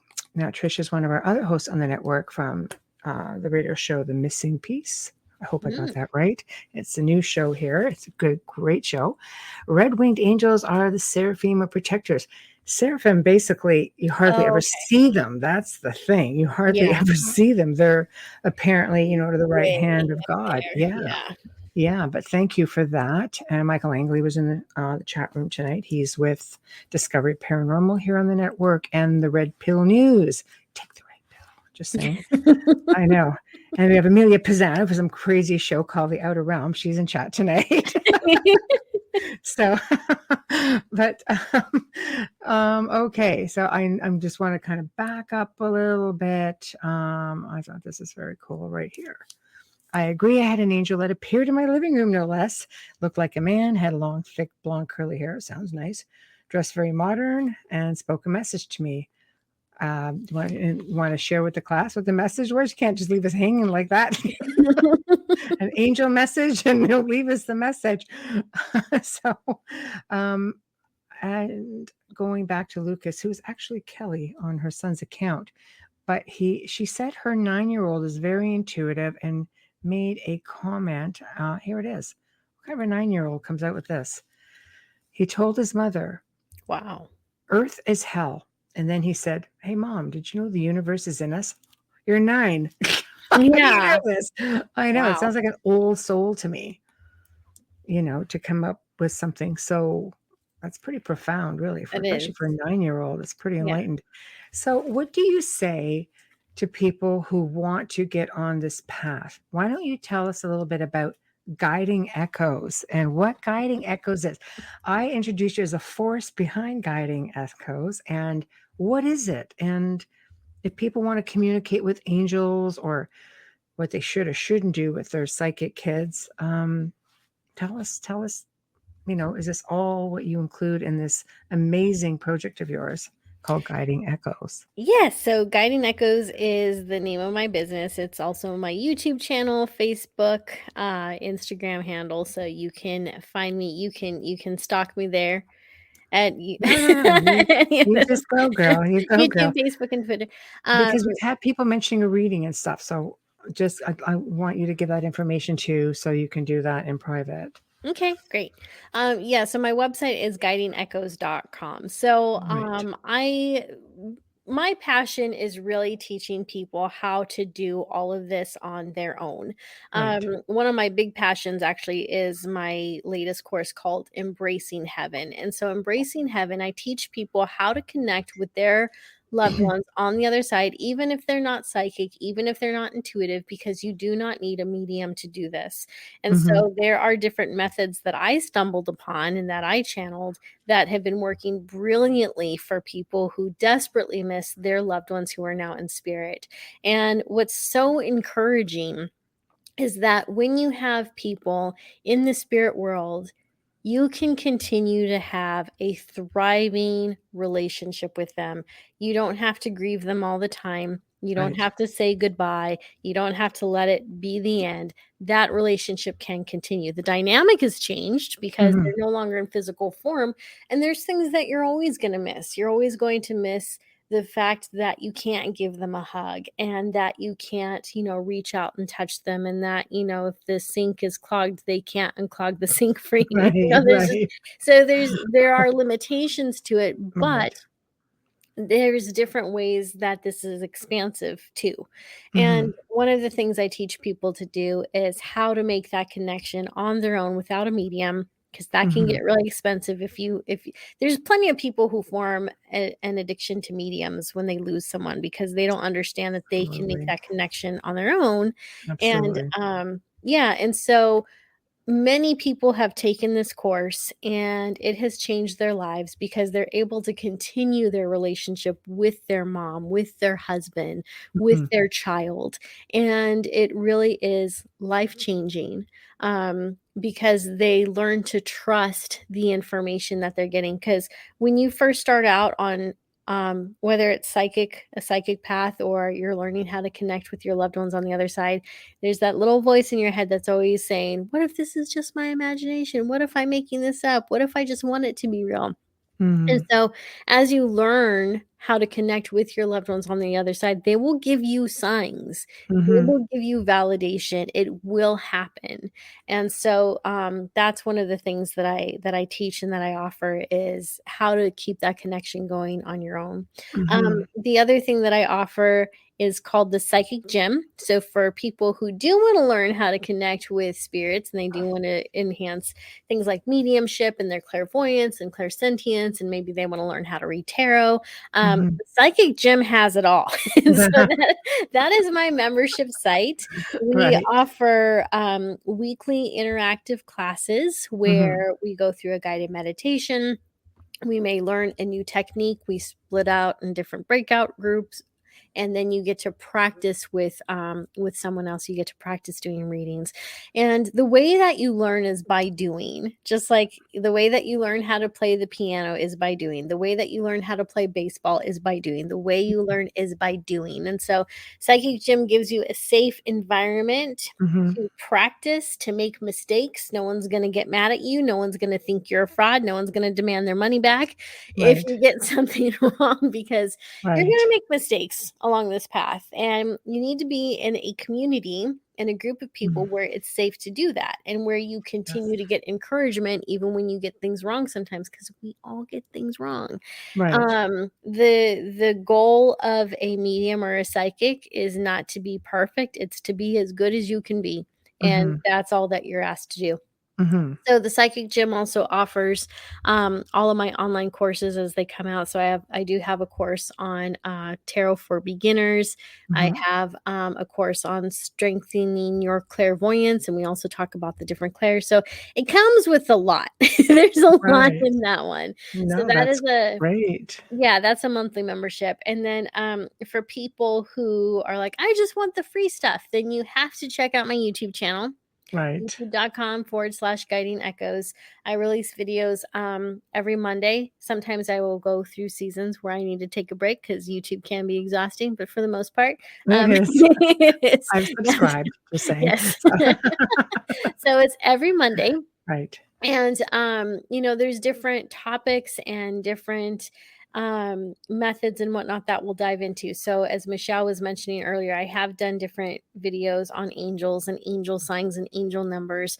Mm. The past 3 weeks I was focusing a lot on connecting with your loved ones on the other side, how you can do it when you're not psychic. We talked about the different signs, the most common signs that loved ones will give you so that you know they're still there. We talked Mhm. about the most common messages that come through during psychic mediumship readings. Mhm. And I've even dived into different topics like, are you cursed? How can you know if you're cursed? Because Oh, sometimes people are like, my life sucks. Am I cursed? And this is yes, true. Yeah. you might be. You might be. It's Um, true. Yeah, there's a lot of that. I get a lot of messages about that. yeah. It's a thing, Yeah. right? So, we talk about, well, what is a curse? Is a curse what we've been taught to believe it is, or is it someone else? Is it something else? Can we curse ourselves? Um, Mhm. in fact, I'm planning on redoing that whole series later this year. Um, so basically my passion is being able to inform and equip as many people as possible so that they have the tools, the Mhm. method, and the information that they need to Mhm. forge their own spiritual path and determine what is right for them. And as Mhm. someone who grew up in a very religious and oppressive home, I know how important it is to be able to follow your own heart Mhm. and follow a spiritual path that makes sense to you. Even if it doesn't make sense to anyone else, it doesn't matter. It Right. just has to make sense to you. And Right. so it's okay if people don't agree with some of the stuff I say on my channel. It's okay if I don't agree with some of the comments that they leave. What's important is that we're Mhm. all learning, we're all Mhm. growing, we're all asking the right questions, we're all taking time to consider the what ifs. In a That's safe that's what's important. environment, Yeah. right? Right. Yep. You offer a really safe environment, which is just, Yeah. something for everyone and nobody judges and Right. Yeah, the moment that there's someone acting like a jerk in the right. groups, in the comments, anywhere like that, they're Mhm. booted. They're Right. gone because Right. it's not tolerated. So, Right. yeah. So again, if and of course I do offer mediumship readings as Right. There well. we go. So, I know I saw a couple of stuff come up or something come up in chat. So yeah, I so I just do want to make mention because some people really they need to know, sure. how their loved ones are or Right. connecting. It's important. It is. And so for mediumship readings, again, you can visit my website at guidingechoes.com. Click on the Mhm. Work With Me tab that is currently on the top right corner of the website. And that Mhm. will take you to my page where it talks about the different services that I offer. And you can order a reading there. There we go. There we go. So now to the parents. We don't want to repeat the cycle that poor little Nicole had to go through. Yeah. So, for parents who have gifted children, whether they're strict or open minded, what's the best way, in your opinion, to deal with something like that? What's the right way to, because kids, let's face it, they can be the teller of tall tales. They can. Right? Like you don't want to scare them, but at the same respect, you don't want them going out into left field with something. And then, so Yeah. What's your advice? I think the best thing is to always just listen and affirm, because even Mhm. if the child, a young child at least, is making up tall tales, well, it's real to him or her on some level. It's something Right. that she's come up with, it's something that he's imagining, or maybe it's a real experience he or she is having. So being able to create that space where a kid can talk about whatever is on his or her mind, I Mhm. believe is going to be very important, because kids need to be able to talk to someone, and kids always want to talk to their parents. You know, Right. they always want their parents to love, to trust, and to respect them. You know, kids are Right. young, so they don't know to say to their parents, "I want your respect." But it I is was like, something that they want. "What?" Yeah. Yeah. What do you It is mean? it is something that they want. They just don't know how to verbalize it. They don't understand what Right. respect means. And so Right. when you're able to nourish that in your children, the first thing is that even if it's not something psychic, even if they just have wonderfully, beautifully active imaginations, you could be encouraging the next the next director or big Hollywood producer. You're Mm. nourishing their creativity. And so that's always a good thing to nourish anyway. Mhm. And if it does come out later that what they're seeing is real, I think that you're going to know. I think that you're going to get to a point where you know if your kid is making things up or if what they're saying is sincere, because of Mhm. how the stories repeat, how maybe they start to change. Um, and I think that you'll start to experience things in your home. I think that something will happen where you'll start to get Mm. a red flag, or there's just a knowing in your gut. You know, I think that good parents Mhm. have that intuition when it comes to their kids. And so when their Mhm. kids are telling them, like, hey, I saw this little girl playing in the backyard, if you get some type of sensation from that, Mhm. and you know that was probably true. You know that Right. was true because you got some type of intuitive hit off of it.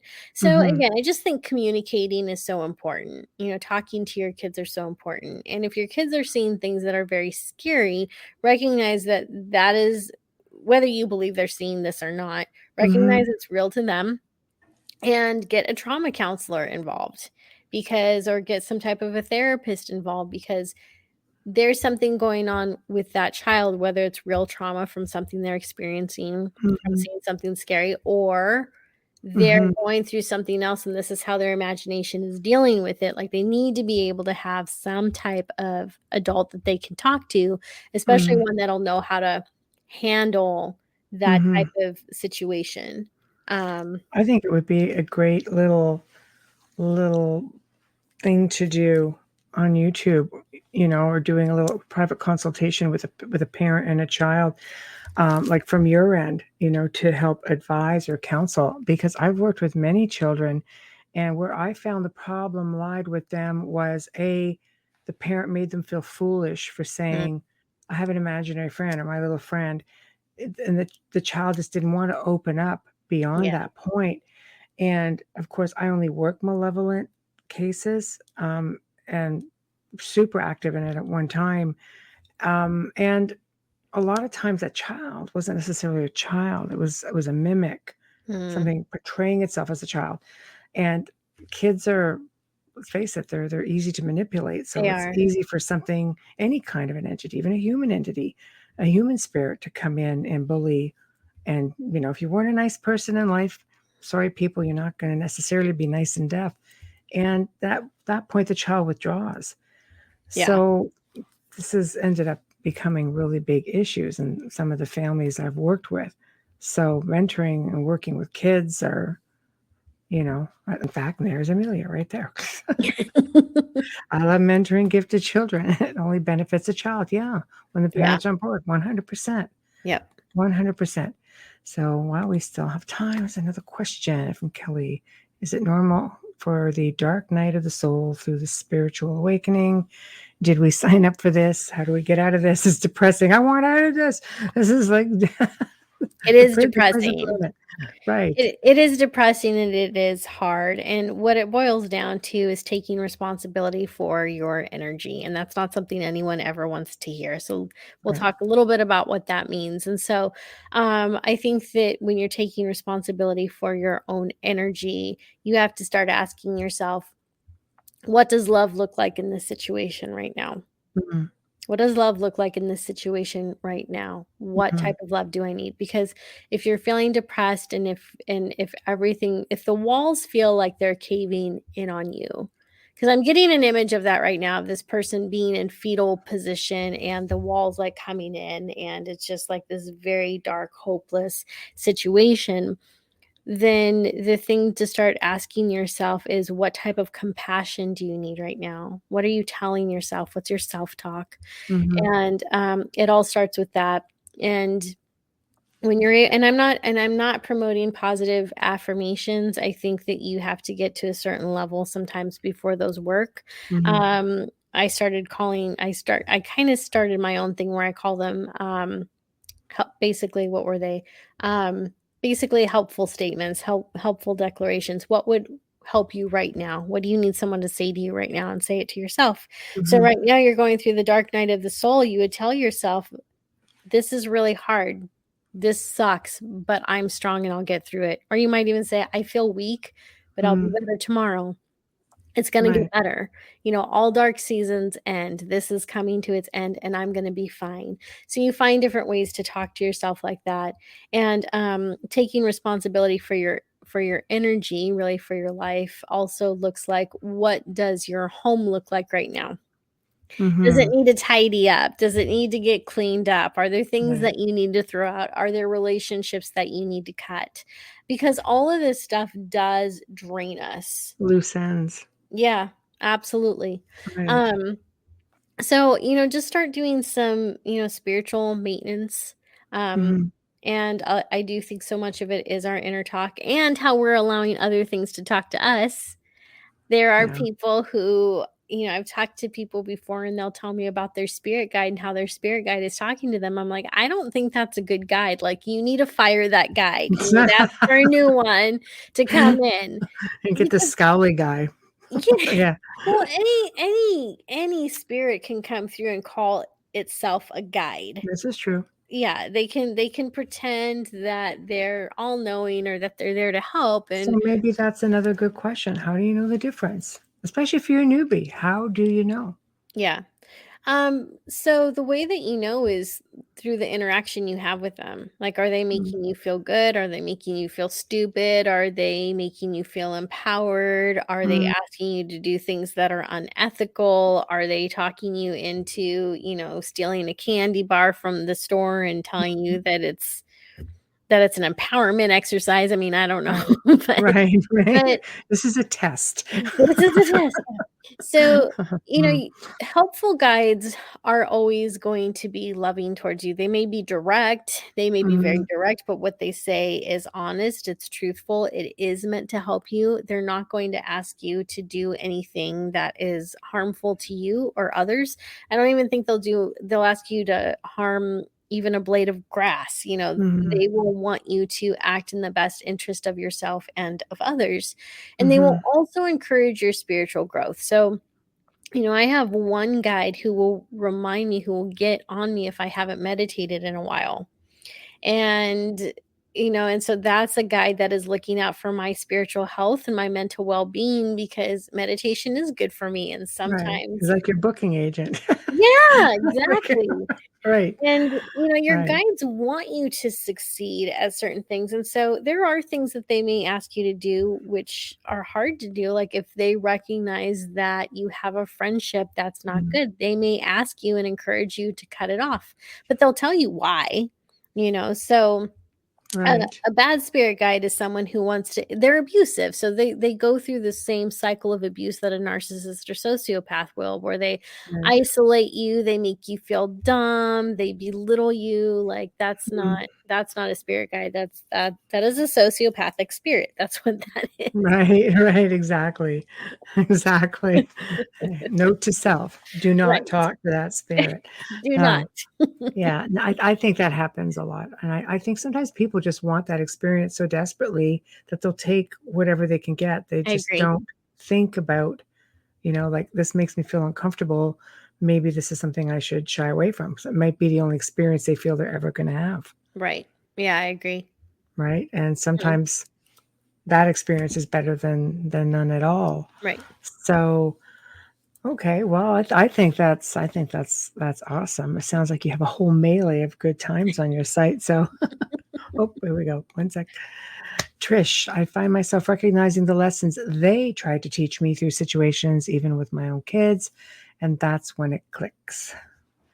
Yep, absolutely. It's hard because your guides will try to give you lessons. It's funny because, I've had a lot of friends. I've worked with incredible mediums throughout the world. And the one thing that comes up a lot is you don't listen. I was like, what?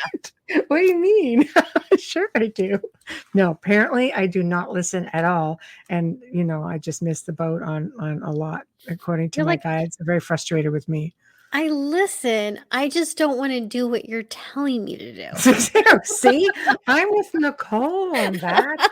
It's not that I don't listen. I'm selective. Selective hearing. Yes. I just do what I want to do. I Right. listen. See, Come on. Trish says, I get told that a lot. Okay, good. I am glad I'm not alone. And Amelia says, mine drink too much. The thing that I get tired of hearing though is this is a lesson. I'm like, I don't want another freaking lesson. I know. It's like, what is this? You're supposed to guide me. You're not supposed to boss me around. Right? I know.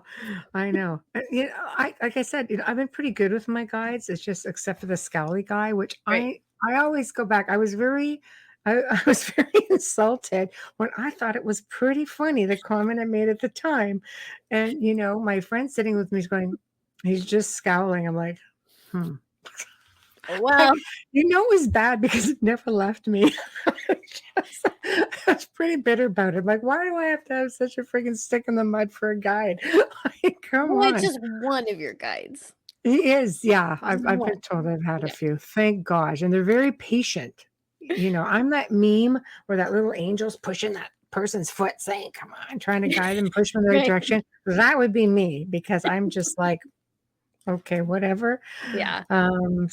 Amelia says, one of mine is so sarcastic. Oh, we'll get to. Hold on, it's moving around. Okay, one of mine is so sarcastic, it's exhausting, right? Okay, last question. Absolutely. Go ahead, Kelly. Whenever you're ready. Okay, I'm just going to be putting that together. So, what do you have as we're nearing the top of the hour? What do you have coming up for this year then, or the next upcoming few months? What's on the docket for Nicole?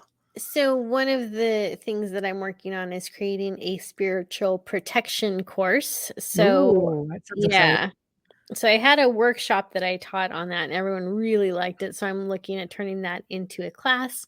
Also wanting to offer more things through the psychic gym. So at some point, right now we're meeting once a week, Sundays at 7 p.m. Eastern. But my goal is to get enough people in there and also find a couple other good teachers so that we can actually have classes every day, so that there is a live class available every single day. Because I know that Sundays at 7 p.m. Eastern don't work for everybody. No. And there are people who would love to go to class more than once a week. Yes. And so I'm hoping by the end of the year I can get get us to have the classes of some type of psychic development every day. So, I mean, right now, and then I've got a podcast that's launching soon. So Oh, I want God. to, Okay. Tell us yeah. about that. Well, it's I'm hoping to launch it in March, and I say hoping because March is kind of around the corner already. Right. Pretty much. I think you got pretty much 2 weeks. Yeah. So We're there. yeah, so I already have interviews set up for that. But anyways, the name of that is going to be Psychic Confidence. And it is Ooh, I all about, like it. yeah, all I about how like to it. enhance your confidence as a psychic. So we'll have different people on there like pet communicators, mediums, energy healers. And I'll also open up with a segment where I answer a question from the audience. So if Very nice. anyone listening wants to send me a question that could possibly be answered on my podcast, you can send that to asknicole@guidingechoes.com. Very nice. And yeah, so again, that'll be launching in March, and I've I've already recorded I think like 4 or 5 interviews with different people, so I just need This to, is good. yeah, so Honestly, you should message me because I mean, we're over 200 shows now, and we have a lot of people who fit that bill that I would be happy to put you in contact with oh, that'd be fantastic. if you'd like to. Yeah, I mean, Yeah, near-death experiences, out-of-body experiences, like all sorts of that stuff. that'd be awesome. Good, we're gonna do it. Yes, I I love mean, Amelia, does he need a network? Yeah, actually. Our network's always looking. And it. we have like, millions of people too. So it's just really good. Just a thought. Food for Well, thought. message me. We'll talk about it. All We'll talk. right, we'll do some jamming. Okay, now Yeah. where is it? Hold on. Okay, this was that question. What about new babies coming in? My 8-month-old is on a different level. What, than the 9-year-old who's telling you the universe is within you? Pretty sure they're both on some kind of crazy level that is pretty amazing. This Okay. is something that has been coming up recently in readings where there are babies being born, these little infants, and they somehow seem more intelligent and more alert, and more, I want to say, cognizant of their surroundings than well, I want to say than just other babies. And so this is something that's been coming up more in readings. It's really interesting to see that Mhm. cycle. So I do believe that there is, this is going to probably sound weird, but we'll go with it anyway. I feel like there's a new type of light seed or indigo child. I don't think there's a Oh, name for it yet, I'm gonna but validate you in a minute. okay. Yeah, Not weird at all. there's a new something and there's no title for it yet, but these children are coming through and they are highly intelligent and highly sensitive, so they're both. And Mhm, they are going to function on a level that is unlike anything we have ever seen. And I do mhm, believe that we've got some new, I want to say, almost new ascended masters that are coming in. So these are new prophets that are coming in. mhm, And as infants, they are going to be very, very different. And mhm.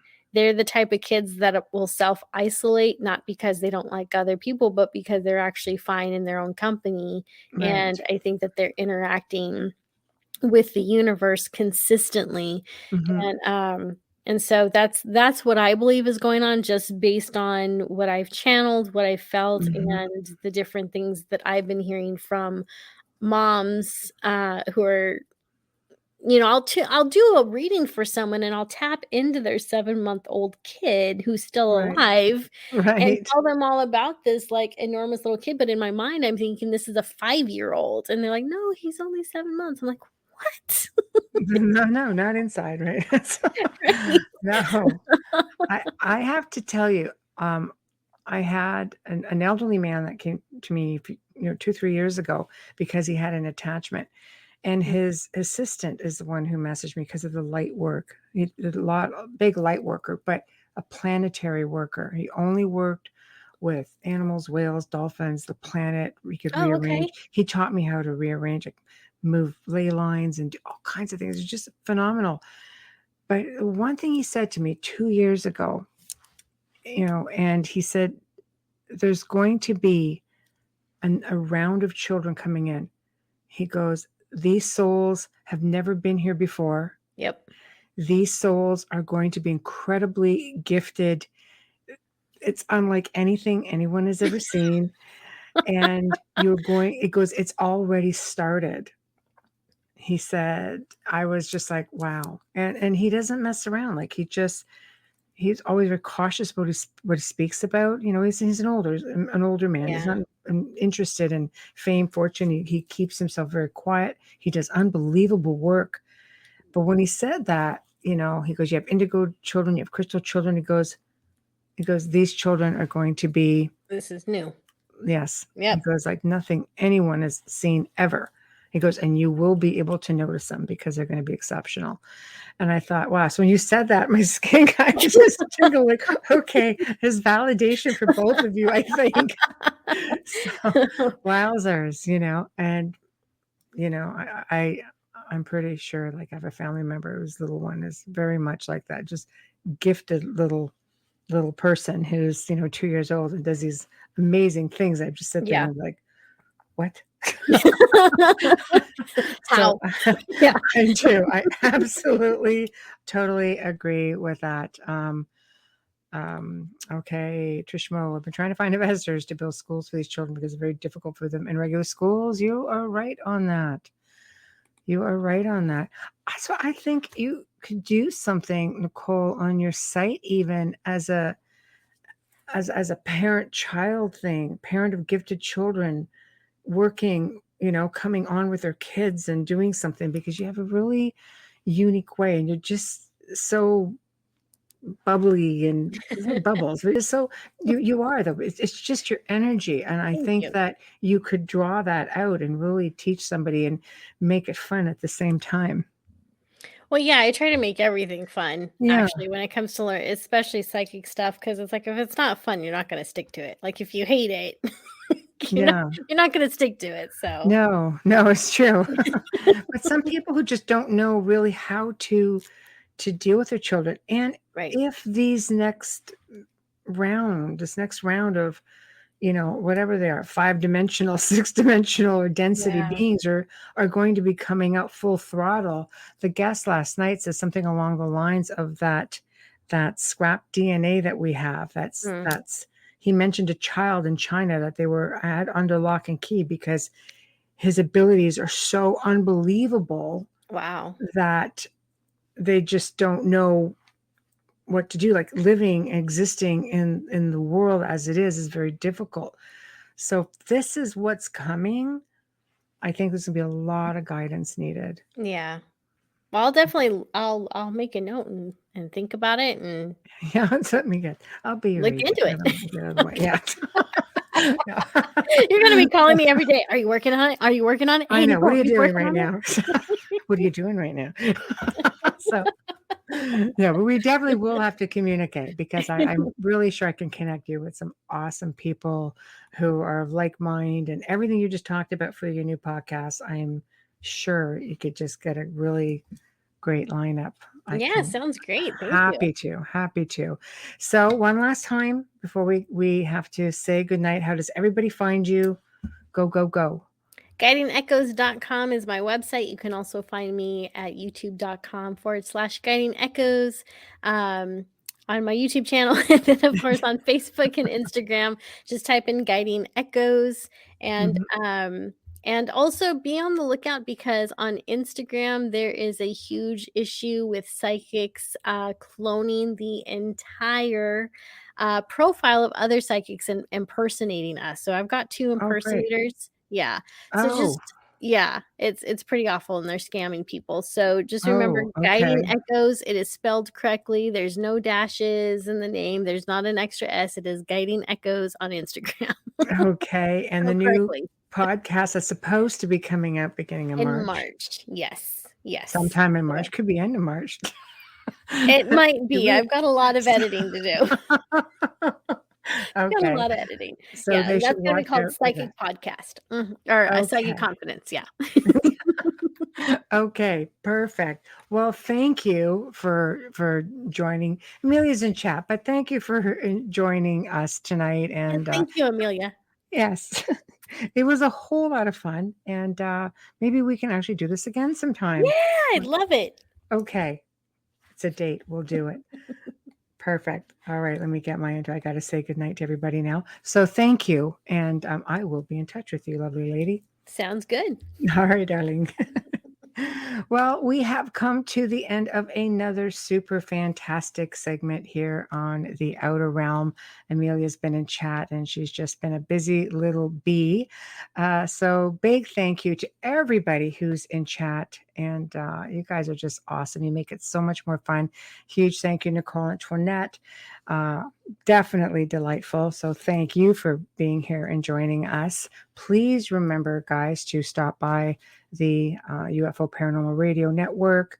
Don't just subscribe, become a member and get to see a lot of whole awesome content that you're not really going to see on the regular channel. Sorry, you're just not. Big thank you to Folgers Coffee again, who have been with us since day one. Because of you, we are still here and we are still going strong for you. And thank you to Dr. Snick, aka Justin Snicker, for providing us with your voice and your music for the intro and the outro. So find us on the Outer Realm on Facebook, show us some love, give us a follow. If you need to contact us, I get so many messages in a day. Please, please, please just go to the Outer Realm contact at gmail.com, the Outer Realm contact at gmail.com. For next week, Wednesday, we've had a quick reschedule from a guest in Scotland who you all know and love, but unfortunately, reschedule. So I promise you, however, we will have an amazing guest for you as always.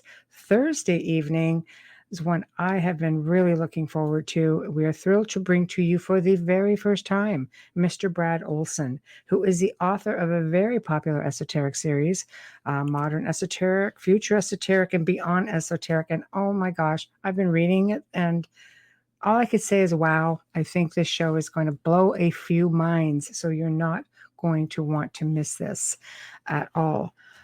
Don't forget Joe and I on the Gray Zone Uncensored this coming Saturday, 5 till 7 Central, 6 to 8 p.m. Eastern. The only place you will see the archive is on the member section of UFO Paranormal. So if you want to catch it live, that's the only chance you're going to get. So have a wonderful, fantastic weekend, people. We will see you here next week, and we love you, and all of you behave.